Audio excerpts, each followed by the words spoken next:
Well, hello there. This is John Byrne with Poets and Quants. I'm on the campus of Wake Forest University at the Business School with the Dean, Annette L. Hi, welcome. Hi, thank you, John. Good to have you here. So how would you describe the culture of the school? This is a very collaborative school. You can see it in the space itself. You can see it with the groups of people gathering in our big, what we call the living room or the atrium of Farrell Hall. Where the faculty gathers with the students. There's no separate faculty living room, right? Absolutely. Yeah. There's no faculty lounge. This entire building is meant for collaboration with faculty, with staff, with students, and not just business school students. We have students coming across campus to work together in teams. This building is a buzz. Students have 24/7 access to it. You can see that spirit of collaboration, that spirit of community, and that spirit of caring that happens here in the School of Business. And the size does too, I imagine, because you're not a massive factory of business students. That's right. I mean, on the undergraduate side, you're taking in, 300 in your junior year? That's correct. So 600 total enrollment, roughly. And then your graduate programs are in and around 100 each, right? That is correct. So everyone gets to know each other, they get to know the faculty well, the bonding is deep and profound, and the connection to the school, I imagine, is pretty deep. Yeah, that's all very true. We talk a lot in our strategy about, you'll see the phrase community over and over again. We talk about building a community of learning, a community of inquiry, and a community of partnerships. And that community theme is pervasive here. Size does have something to do with it. Each of our programs have dedicated student professionals as well as the faculty. The faculty really are deeply committed to a teacher-scholar ideal. And here at Wake Forest, that teacher-scholar ideal is both teaching and learning together in community with our faculty and our students. And you see that in action here. So what makes the business school distinctive? We really build on a liberal arts foundation. We have a secondary admission process to the business school. So all of our undergraduate students are going through the full liberal arts foundation here at Wake Forest. For 2 years? For 2 years. And then they are immersed in the business school environment. In our pre-experienced or young professional programs, they come to us from all different types of backgrounds. We have 3 specific programs for students who come to us from other institutions. 2 of those programs, those students do not have a business major, so they come to us for a 10-month intensive experience in the business school, again, bringing lots of diverse perspectives to the table. And then in our MBA or working professional portfolio programs, they're in the industry. They're working either with us in the evenings or on Saturdays or online. Heart of Wake Forest is pro Humanitate, doing things for the good of society and getting to the heart of business. So that, I think, in a nutshell, makes me really proud to be a part of Wake Forest and what we're doing today.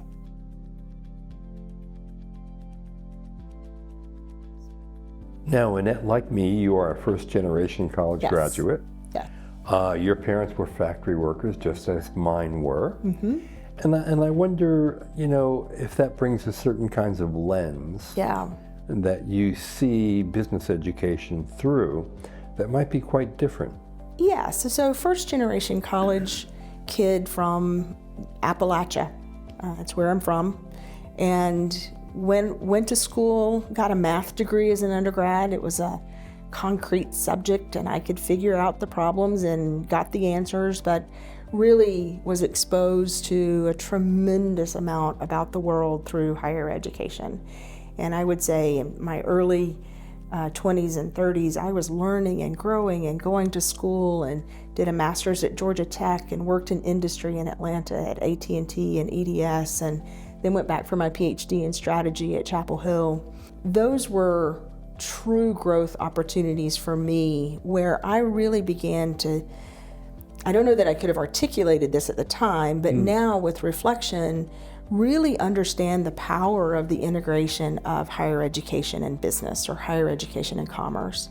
There's true power in that combination of things to transform people's lives, to create situations in which we can make the world a better place. So I do think that that journey as a first generation college kid probably does inform and shape who I am and why I chose to come back to Wake Forest.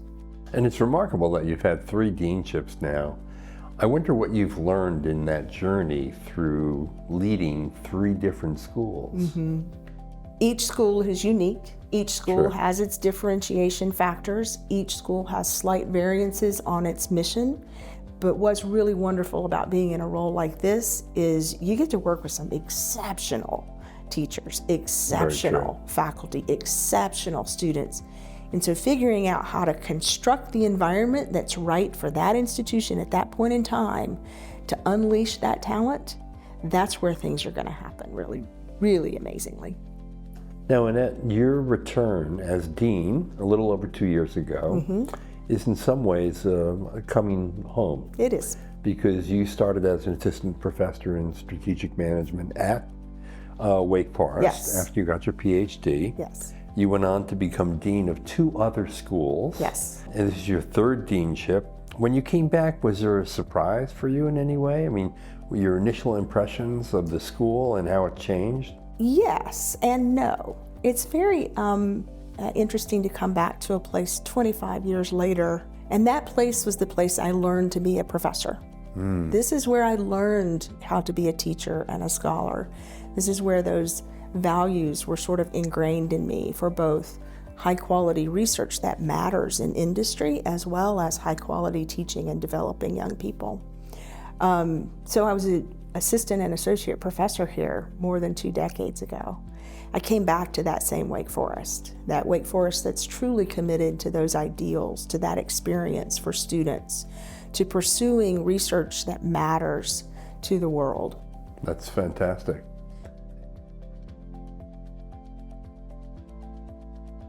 How would you outline your priorities as the dean of the school? So it's a great question, and the timing is right. We've just launched our new strategic framework in line with the university's strategic framework launch. That's been the work of the past 2 years. We will be expanding access to undergraduate business education here on this campus.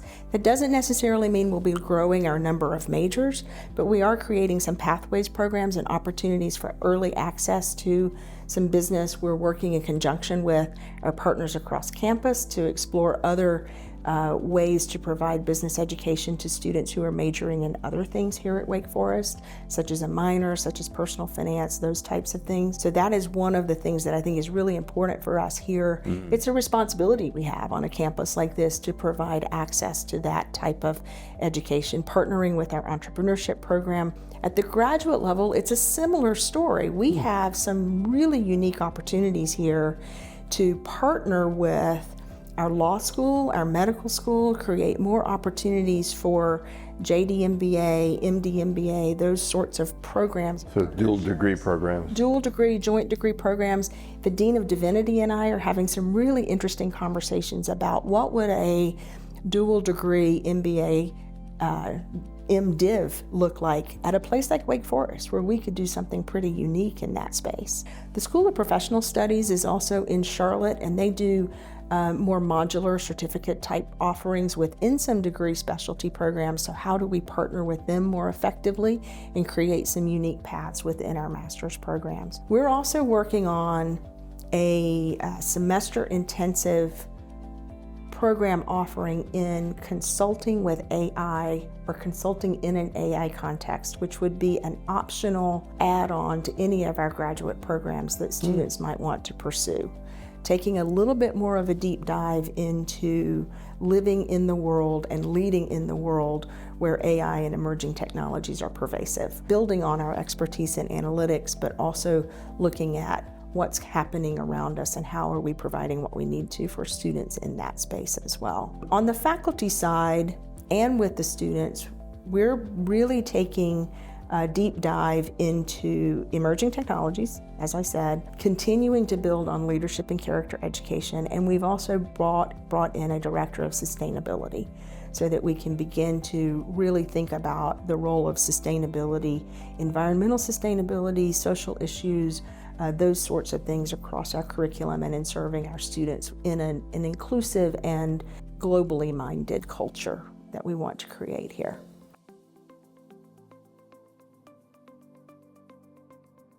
So you just hit on a number of themes. I did. That have been pretty predominant in business education recently. How to teach AI and machine learning. Yes. To what extent should sustainability, climate change, environmental issues be inculcated in a curriculum. And then diversity and inclusion. Yeah. And business analytics, Yeah. which has taken on new importance probably in the last 10 years. The demands on business leaders like you to get all this stuff done in a curriculum, in addition to teaching the basic disciplines of business, in addition to teaching all the soft skills and particularly the leadership skills, collaborative skills, it's almost like we expect too much. Do you ever feel that way? It's a lot. Yeah. But we're not doing it alone. And that community of partnerships comes in to play here for us. We talk about having an unrivaled connection to the market. And that means we're in partnership with the market and with some partners across industry. Our alumni are an incredible resource to us. Our alumni come in and bring opportunities for students to engage in these complex and wicked real-world problems from day one in those master's programs, and they work through those with our partners. So I think it's really important to note that at the Wake Forest School of Business, we're really leveraging our corporate partnerships, our alumni partnerships. There's a board of visitors for the School of Business. But beyond that, every one of our programs has a market insights board, which is made up of corporate partners and alumni that are there as consultants and engaging with those students, but as consultants for those programs as well. So we take that notion of being connected to the market very, very seriously, because I think that's an important path for us to deal with the complexity that business is facing today, is to bring that in-house and have those partners work with us and with our students in doing that work. And to be incredibly market responsive, because if you're in partnership with people who have the need for the talent and they're telling you how the shifts are occurring in their needs, you can immediately respond to them.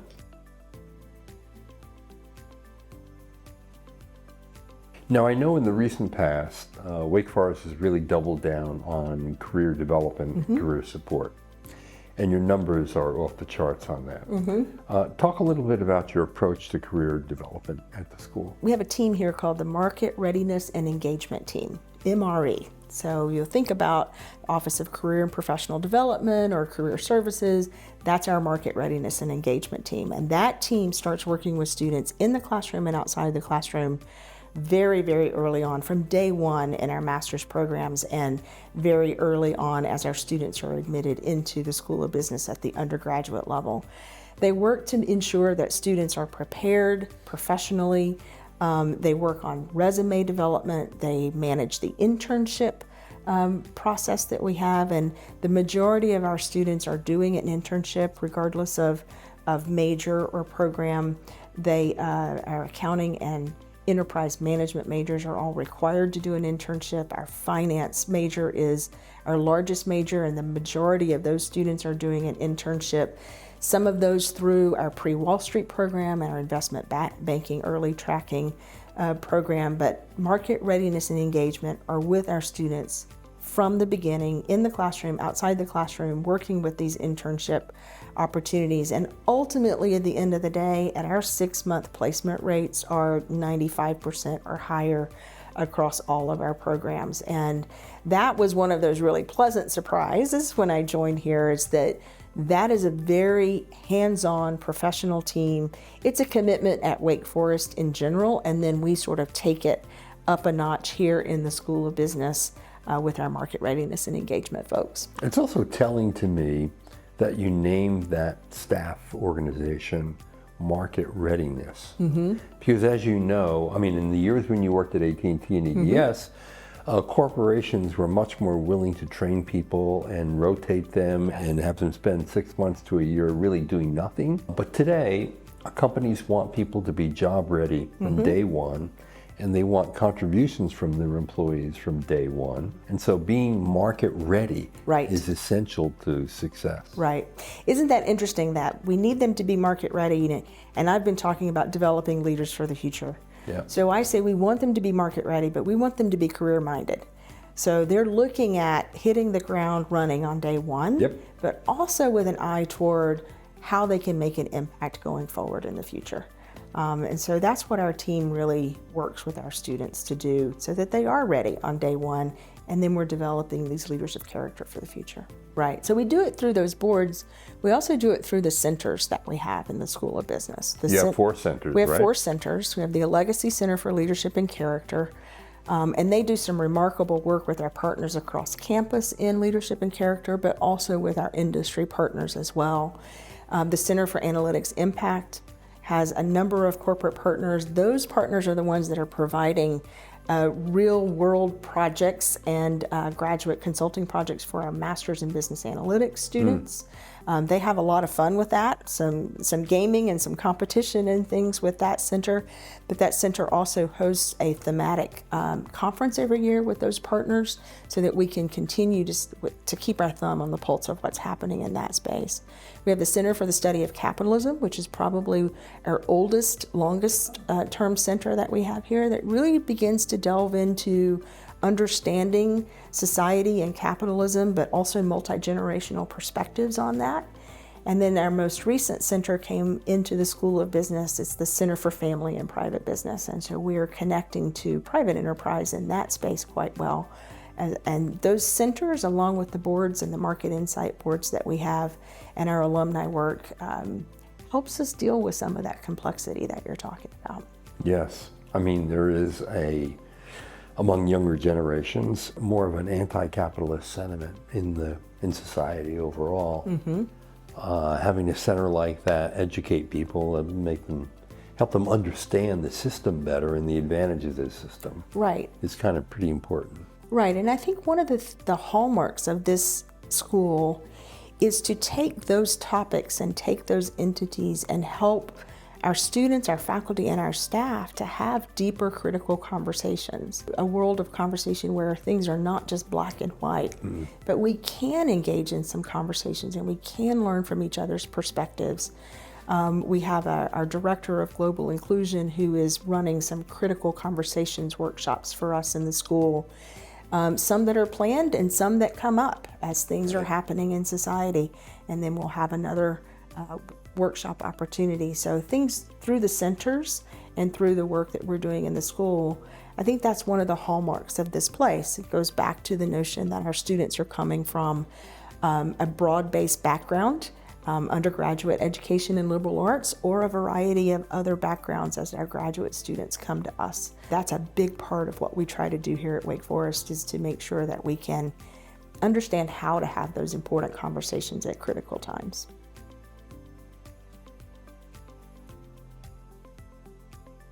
Now, I'm assuming you're an optimist on business education in the future. I am. You're not? I am. And I think, there's a lot of people who are afraid of AI and believe that it will lead to a lot of job loss. What are the kinds of things that you think you're doing at the school and your different programs to ensure that your graduates are never replaced by a computer algorithm? Yeah. So you're talking to somebody who has always liked technology. Me too. My research was on acquisitions of high-tech firms in the 90s, right? So technology is always evolving, it's always changing, it's always growing, it always goes through periods of steady growth or accelerated growth, change. But what's enduring is human leadership and judgment in those environments, and understanding the principles that guide one. So we talk a lot about developing leaders with character in the School of Business. We also talk a lot about developing proficiency with analytics and AI. But it's the leadership with character that's enduring. True. It's knowing how to look at a situation, ask the right questions, frame the question, look at what's coming out from the technology or how the technology might be shaping or impacting that, and then applying good judgment to how to use it, how to interpret it, how to tell stories about it, knowing what to act on and what not to act on. Those are really important and enduring skills that I think we need to be focusing on as we develop leaders for the future. So it's kind of doubling down on what AI can't do and won't do. Yeah. Right. Yeah. Absolutely. because you can never take the human equation out of business. That's correct. And infusing human judgment in collaboration with analytics is sort of the secret to success. I agree. And I think it's really important, again, bringing in varying perspectives and broad-based education to the table helps inform that human judgment and that human dialogue and the ability to make decisions and lead, having the ability to synthesize different perspectives and viewpoints. Now, when the day comes and it's far away, when you leave the deanship of the school, what do you expect to see? What do you expect to leave behind? When that day comes, I think the organization will continue to thrive and not miss a beat. So I think it's really important for me to empower people to build an infrastructure that is enduring and agile and will continue to grow and thrive and serve students and serve society and serve commerce. I think unleashing that is sort of my goal. Yep. Yeah. I think that's a great goal. Yeah. Well, Annette, it's been a real pleasure. Thank It you is a so pleasure. much. Thank you for being here. I hope you enjoy your time with us. I'm certain I will. Well, this is John Byrne with Poets and Quants.